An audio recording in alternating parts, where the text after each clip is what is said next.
Bonjour tout le monde, bon dimanche matin en ce 12 juillet 2020.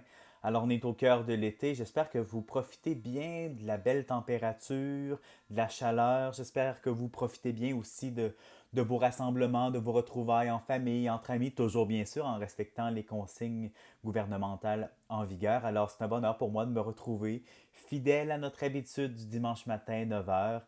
Malheureusement pas en direct, mais quand même, soyez assurés, comme la semaine dernière, je suis en union de prière avec vous en ce 12 juillet, là où je suis. Je pense et je prie pour vous. Alors, comme à notre habitude, nous allons accueillir la parole de Dieu qui est tirée de l'Évangile de Matthieu. Je le disais la semaine dernière, c'est une lecture continue, en tout cas du moins presque continue de l'Évangile de Matthieu à chaque dimanche et même pendant la semaine. Donc, et par la suite, on accueillera une autre prière d'un groupe connecté, la parole déconfinée. Je vous rappelle, ça n'a pas toujours de lien avec l'Évangile, mais quand même, on voulait vous offrir un peu le résultat ou quelques parcelles du résultat de nos rencontres. 8 groupes connectés qui se sont formés en mai dans le cadre en lien avec tout ce qu'on vivait présentement, l'isolement, chacun chez soi. Ça a été une occasion, les groupes connectés, la parole déconfinée, de se retrouver entre croyants, croyantes, pour partager autour de notre vie, autour de la parole de Dieu. Et la prière de ce dimanche matin que je nous offre, eh bien, elle vient du groupe du vendredi après-midi. Alors voilà. J'espère comme je disais, vous profitez de l'été. À tous les bénévoles en paroisse, les employés dans les paroisses qui travaillent fort pour s'assurer que les lieux soient sécuritaires dans le cadre des célébrations, des funérailles, des célébrations eucharistiques du dimanche. Je vous salue. Merci beaucoup d'être à l'ouvrage, affairé à accueillir les personnes qui veulent se retrouver pour célébrer ensemble. Je sais que ce n'est pas tout le temps évident avec les mesures gouvernementales, mais je suis sûr que vous faites de votre mieux et toute l'équipe du diocèse, on salue vos efforts et on est en union avec vous. Alors, je nous invite, comme à notre habitude, à prendre quelques instants de silence, à bien respirer, à nous concentrer sur ce souffle de vie qui, pour moi, vient de Dieu. Ce souffle de vie qui nous connecte à lui et qui nous permet d'accueillir cette parole de Dieu et de la faire nôtre en ce dimanche matin. Prenons quelques instants de silence.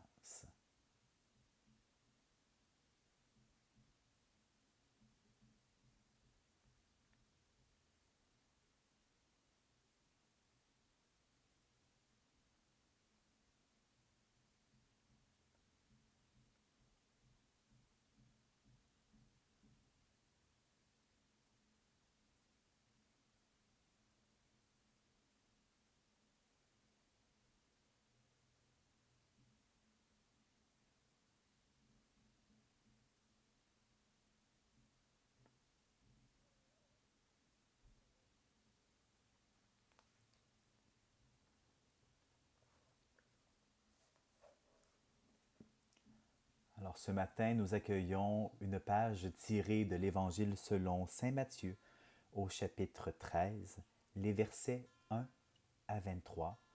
Et je nous rappelle que j'utilise la traduction œcuménique de la Bible, la Tobe.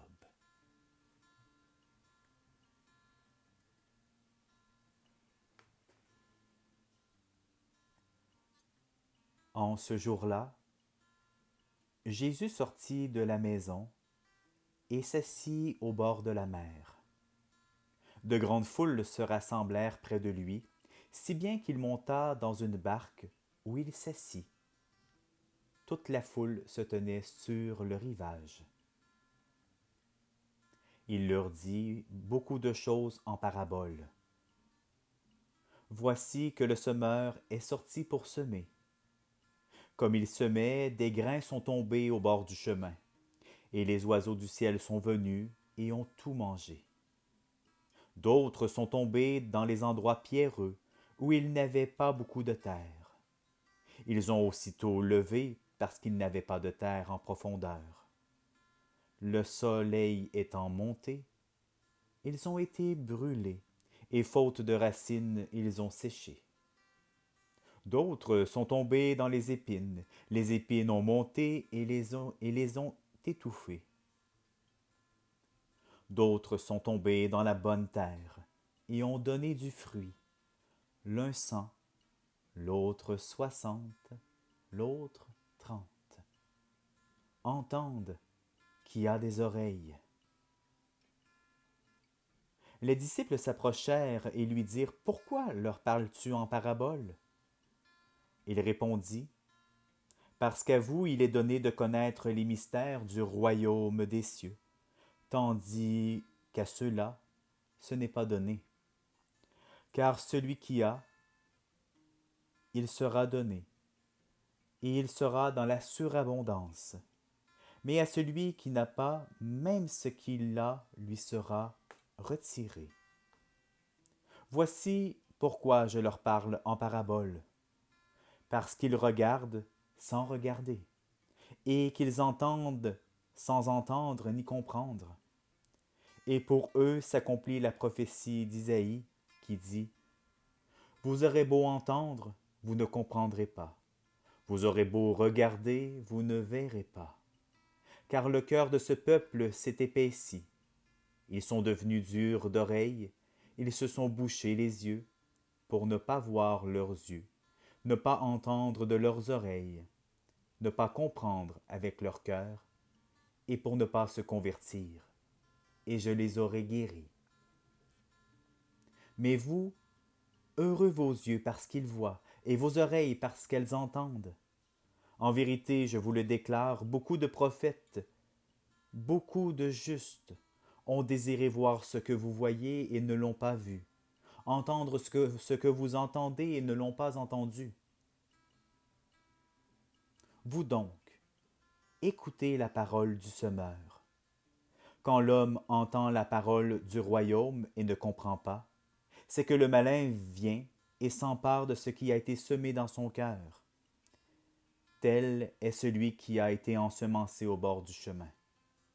Celui qui a été ensemencé en des endroits pierreux, c'est celui qui, en entendant la parole, la reçoit aussitôt avec joie, mais il n'a pas en lui de racine. Il est l'homme d'un moment.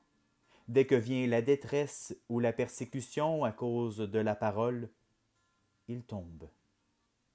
Celui qui a été ensemencé dans les épines, c'est celui qui entend la parole, mais le souci du monde et la séduction des richesses étouffent la parole, et il reste sans fruit. Celui qui a été ensemencé dans la bonne terre, c'est celui qui entend la parole et comprend. Alors, il porte du fruit, et produit l'un 100, l'autre 60, l'autre 30. Prenons un moment de silence pour accueillir cette parole de Dieu qui s'adresse à nous aujourd'hui.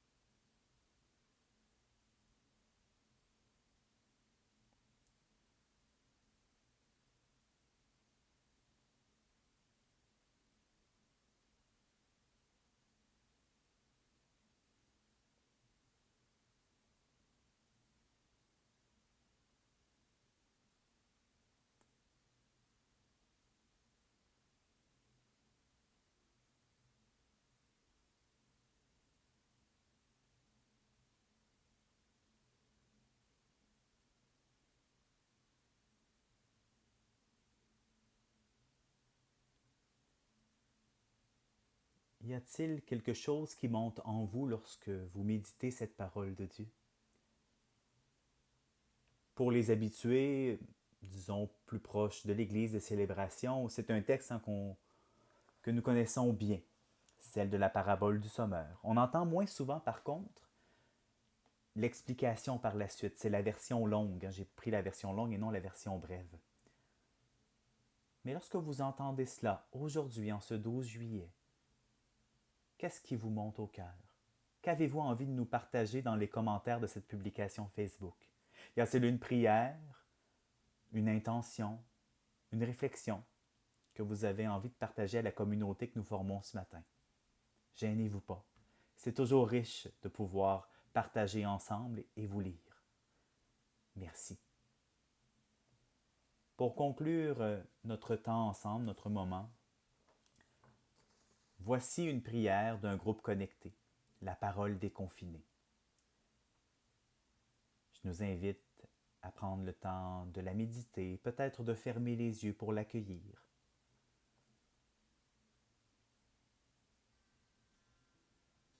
Parfois, Seigneur, j'ai les yeux couverts, les oreilles bouchées, le cœur fermé, et je n'arrive pas à comprendre ta parole à travers la lecture des Écritures. Toutefois, je veux te redire que j'ai confiance en la puissance de ton esprit qui m'habite et qui, en temps voulu, me permettra de saisir ce que tu veux me dire aujourd'hui. Malgré les incompréhensions qui m'habitent, j'ai envie de te rendre grâce. Merci de m'accueillir comme je suis. Je veux t'accueillir dans ma vie et me laisser transformer par toi. Merci d'habiter ma vie. Je sais que je suis précieux, précieuse pour toi, et que ton amour fou m'aide à grandir et à devenir plus attentif, plus attentive à ta parole de vie. Merci d'être ce souffle d'amour pour moi. Je sens que tu m'aimes par-dessus tout, malgré mes limites et mes aveuglements. Merci d'être cette lumière qui éclaire mes pas. Je sais que cela m'aidera à mieux te connaître et à mieux te reconnaître dans mon quotidien. Seigneur, donne-moi la grâce de toujours te choisir en premier. Te laisser toute la place m'apporte la plus belle des récompenses. Goûter à la joie, à la vie, à la paix et à l'amour en abondance. En ce début d'été, aide-moi à être un verre d'eau fraîche pour mes sœurs et mes frères qui croiseront ma route. Que ton esprit continue son œuvre en moi et qu'il m'accompagne tout au long de cet été pour rayonner de toi en tout temps et en tout lieu. Merci d'être dans ma vie et d'être dans celle de mes compagnons de route. Amen.